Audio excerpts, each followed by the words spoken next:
Seth. He's the only child of my younger sister who made her transition some years ago. And this is the first time I saw Seth. He came for my granddaughter, who is his cousin's graduation this weekend. It's my first time seeing him since my sister Crystal, his mother, passed. And I asked him at breakfast, how are you finding being back in Amherst? And how is it emotionally for you? And he said, well, it's okay, Uncle Carlos, emotionally for me because my wife and I have been avoiding places that have an emotional reaction for me. And so Amherst is here, and the next town over is Northampton. So he said, so we're staying in a hotel in Northampton, not in Amherst. And to get to the functions for your granddaughter, we're taking routes of travel that do not allow us to pass by intimate places. Like I'm not passing by Hope Church where you were the pastor and my mother was the assistant pastor, because I think it'll bring up an emotional reaction for me. I'm also not passing Sherman Lane, which is where we lived, because I think it will bring up too much emotional pain for me. So as long as I avoid the intimate places, I can have peace and not go into an emotional state of sadness. It occurred to me when he shared that with me that the places that he is needing to avoid now are the places that previous to his mother's passing were his safe places. They were his sanctuaries. Being at church was a safe place, and of course being in the home that he lived in with his mom was his safe place. It occurred to me that it only appeared as though the church on Gaylord Street as a physical residence was a safe place for my nephew. And it only appeared that the house that he and his mother had on Sherman Lane, that the residence was a safe place. What I got is that the church is still a church, it's still located where it's located, and his mother's house is still located where it's located. It's the same building. So the sanctuary and the safety that he felt there was not because of anything in the physical world. It wasn't because it was physically that house or physically that church or physically in the location on those streets. It was what was going on inside him. It occurred to me that our sanctuaries, and we tend to erroneously misconceive sometimes that our sanctuaries and our place of safety are a piece of real estate, that they are places we go. I've had people say that I just don't feel at peace anywhere except when I'm at the beach. It's the ocean that brings me peace. But what I know about that is that when they go to the ocean, they allow themselves to have the peace within them come up and become conscious. But the peace is already there. And so sanctuaries and safe places are never really outside there, but we tend to invoice places as being our places of peace. But it's always a conscious state of mind whether or not we're experiencing peace and safety. In Bible times, I don't know, I believe that most of you may know this, but some may not. In Bible times, if an enemy came into your camp to do you wrong, that enemy, if you found that enemy inside of the gates of the city, you would take that enemy into custody and take them before some sort of a tribunal and get them punished. But if you were chasing that enemy down the road inside the walls of your town, and these places had an altar in the center of the courtyard, if your enemy got to the altar, you couldn't harm your enemy. That altar meant this is a safe place. This is a meeting place with God. If you get to the altar, you're automatically connected to all of us, because we all are connected at a place of the thought of God. And so even if you were an enemy and went into a camp to destroy it, if you got to that altar, they had to bring you water when you were thirsty. and they had to bring you food when you were hungry. Today, this is something that's kind of forgotten, although people still do take refuge in churches, and the churches do honor that policy. It's nothing that's really that conscious with us. But I'm reminded of our brothers and sisters who are Afghanistan people. In Afghanistan, there's a code of life that they live by. It's their code of ethics. It's the code of living. And they believe that this code came to them from the Creator. They don't argue with it, they simply abide by it. That code is called the Pashtunwali. It is their way of life, their way of being. And according to the code of Pashtunwali, there are 3 rules. The first rule is called Mil Mastia. If you meet anybody, regardless of who they are or where they come from, Mil Mastia means hospitality. So no matter who you meet at any time, anywhere, you know that God's direction for you is to offer that person hospitality. You extend Mil Mastia. Well, let's say you extend hospitality to someone and you bring them into your home and offer them a meal, and you notice when they leave that they have stolen your silverware. Automatically, they believe that the code means that you suddenly, Mil Mastia, hospitality, is no longer in operation in your mind. You make a quick shift from hospitality to what they call badal, B-A-D-A-L, and that means revenge. They believe that if they offer you hospitality and you take advantage of them, if you rape their sister, if you steal their food, whatever you do, that instantly a requirement is no more hospitality for you. I am now required to take revenge on you. And badal is what they are instantly driven by. And they will try to track you down and find you. And if they track you down and find you, they will exact a punishment on you. Not to be bad and not to be mean, but simply to follow the law. This is what I've noticed so far. The Afghan code of living or code of ethics is a lot like all of us. A lot of us offer hospitality to people, but let that person do us wrong. And a lot of us, we don't have to work at it. We don't have to take a workshop on how do I stop being hospitable and suddenly become revengeful. No, we do it as quickly as they do, in the twinkling of an eye. We notice what they have done, how they have wronged us after we trusted them and after we gave to them, and nobody has to instruct us on how to go into a revenge consciousness. It's a part of the human condition. It's a part of the animal instinct. And so we automatically can go into it.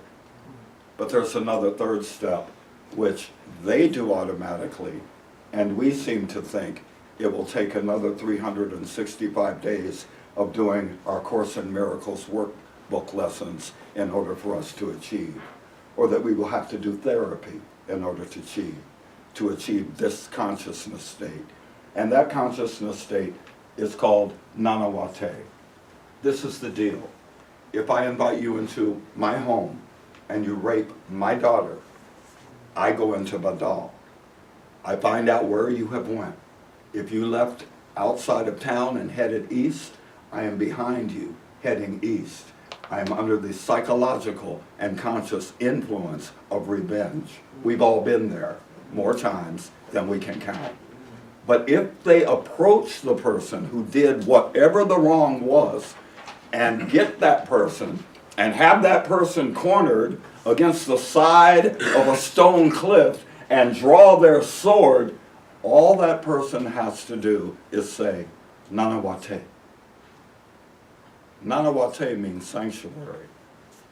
And automatically, without a workbook lesson, without an hour of therapy, without getting down on their knees to pray about it, begging God to give me a mind of forgiveness, they instantly make a shift from badal, I'm getting ready to take your head off, to, oh shucks, you ask for sanctuary. Nanawate. The sword is put back in his sheath. I help you up from the ground. I put my arm around you. I take you home. I feed you if you need food. I give you water if you're thirsty. If your clothes are raggedy, I present you with new clothes to wear. And I swear by Almighty God that I will protect you as I protected my daughter who you hurt. They don't act like it's a big deal to shift into forgiveness. They believe it's the law of God and their code of ethics. To start with hospitality, and if you wrong me, I will go for revenge.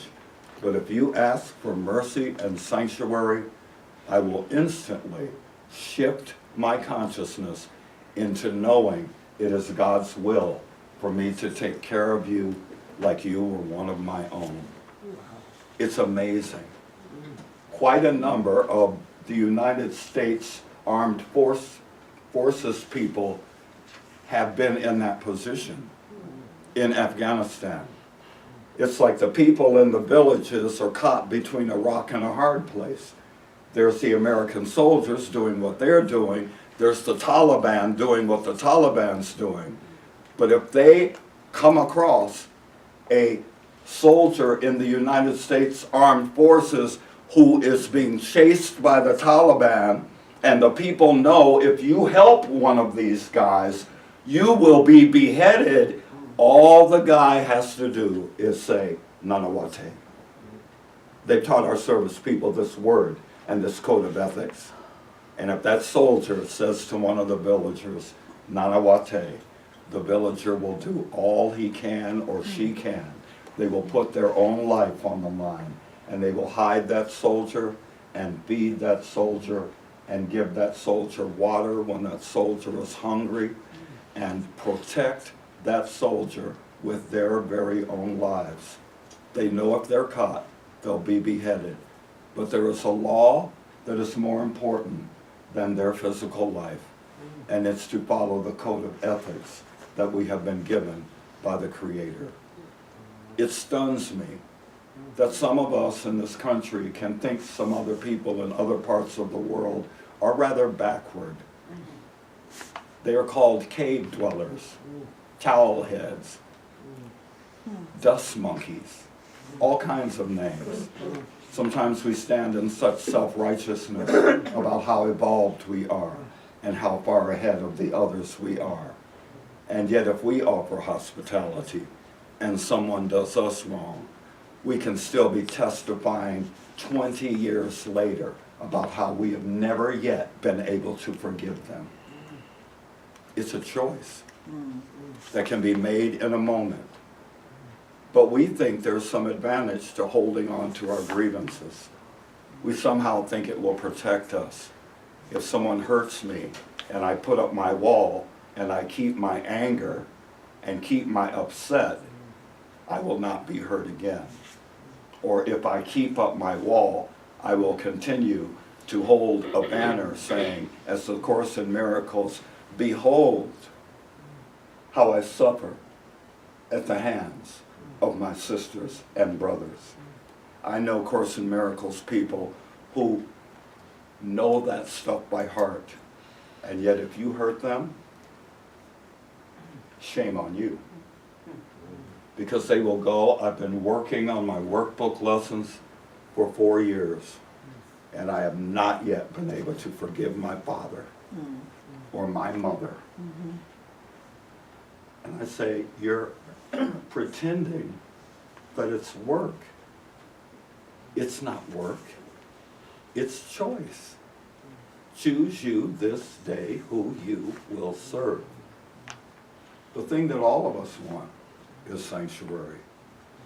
All of us want to feel safe. But we know that spiritual law throughout all of the religions is you can't have for yourself what you do not provide to others.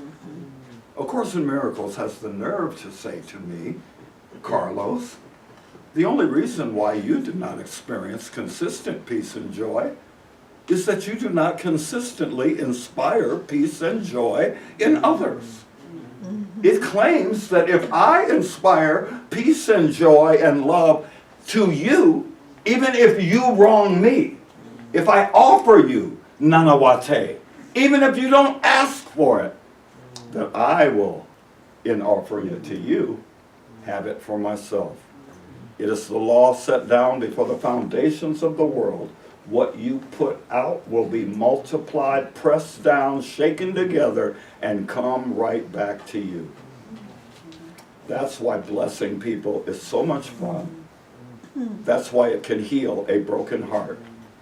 That's why it can bring health to your mind, to your heart, and to your body. Because extending safety to others allows you to rest in safety as well. That's the rest of my speaking. I'm going to go to the piano because your Heart and Soul song is one that came through me many years ago. And I gave it to the choir at Hope Church. It's not generally done as a solo, but it will be today. And it's called Sanctuary. I will introduce it with a few words in Swahili, and then I will tell you what those words mean. It is the gist of my message for today.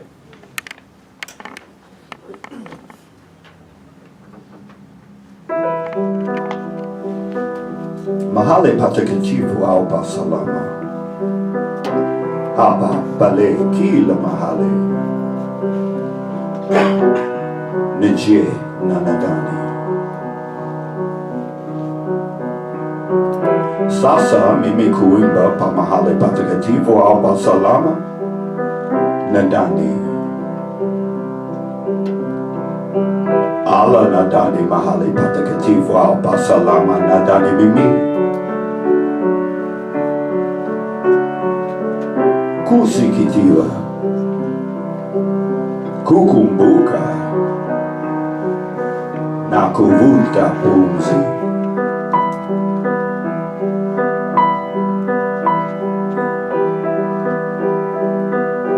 A sanctuary, a place of safety and a place of peace, here, there, and everywhere, outside and within. Now I will sing of the sanctuary that is within. God is in the sanctuary that is within me. Kusikitiba, listen. Kukumbuka, breathe. Nakuvuta pumzi, and remember, a sanctuary is a sacred holy place where ends the search for love as we behold her face. A sanctuary is a sacred holy place where ends the search for God as we behold his face.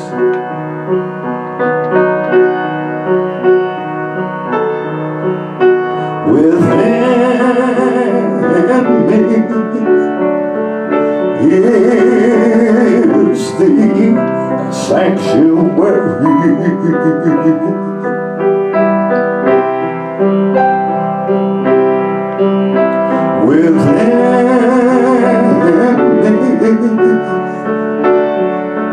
Is the sanctuary.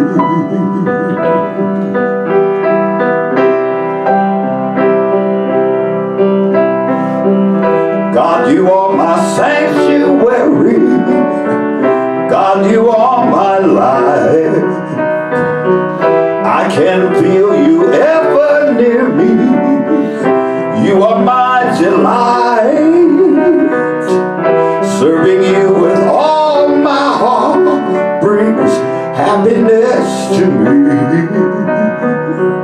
Holy sanctum, place of being, I find joy in thee.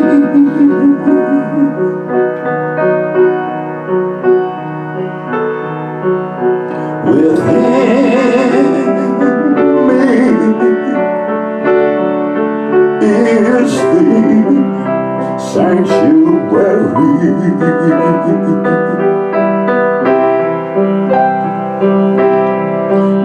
You are my sanctuary.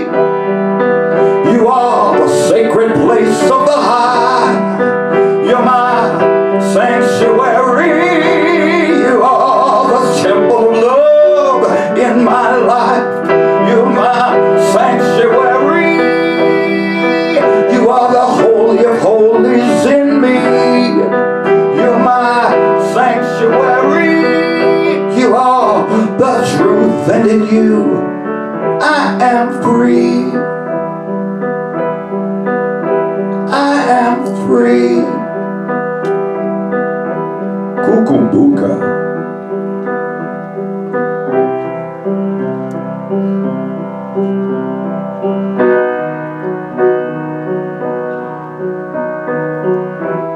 God, you are my sanctuary. Kusikitiva. Listen. Kukumbuka. Breathe. Nakuvuta pumzi. Remember.